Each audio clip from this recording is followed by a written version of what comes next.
Here comes the lovely month of July, the month where anything is possible. What you couldn't do in June or even in May, you can still do now. And it's the month of warmth, when the mowers get back to work.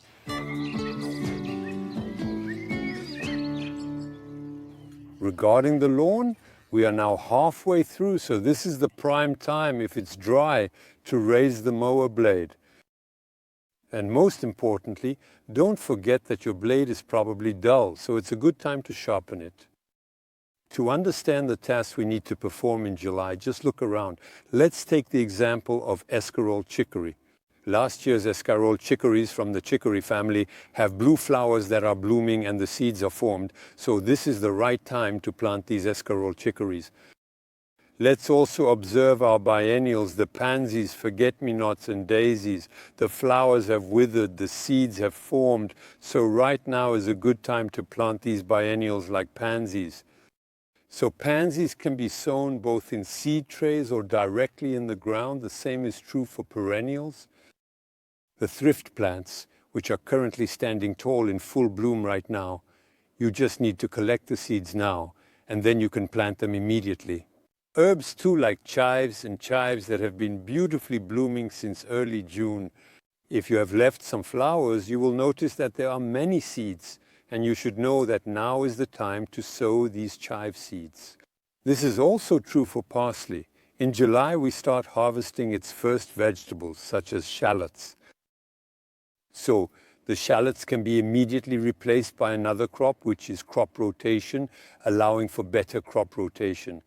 After the shallots, you can plant lamb's lettuce but there's one condition. You won't be working your soil, you'll be sowing them on firm ground. So you need to pull them out, remove unwanted weeds, and sow behind. This is also true for new potatoes, the first potatoes you have pulled out. So you will simply tidy up your soil, and it's not too late to plant your green beans. You can plant green beans until the end of July. Stay in the vegetable garden with the radish seedlings, the 18-day radishes we continue. There are summer radish varieties sown now and will be harvested in August. And then there are also all those long-rooted radishes like Chinese radish, black radish or purple radish. They should be sown now in well-moistened soil. In the vegetable garden, as everywhere in the garden, there's a big battle taking place. It's the fight against weeds. It's time to pull out the roots of bindweed, couch grass, or thistles.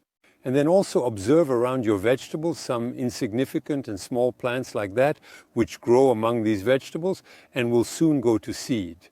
If you don't cut them, well, it's certain that by fall, you'll have a proliferation of all these weeds. First, you need to pull them out, cut them, or simply mulch your garden. If you have recently planted fruit trees or other ornamental trees, remember that in July it's especially important not to forget to water them well. Summer can be bright but marked by thunderstorms and sometimes hailstorms, which is disastrous for tomatoes and for the entire garden. So, to deal with these storms, there's a simple technique. Just simply set up a shelter. This one is very important, but it will allow for good air circulation around the tomatoes. Your shelter should never be completely closed, as condensation could potentially cause unwanted mildew.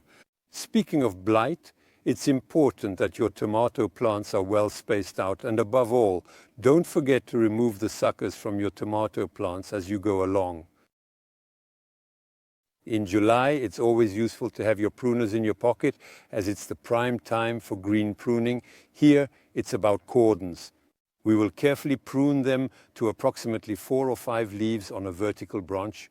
1, 2, 3, 4, cut. 1, 2, 3, 4, cut, which will promote better fruiting next year for better results. Don't be discouraged if your roses have faded now. You can still get a beautiful second bloom, provided they are repeat flowering varieties.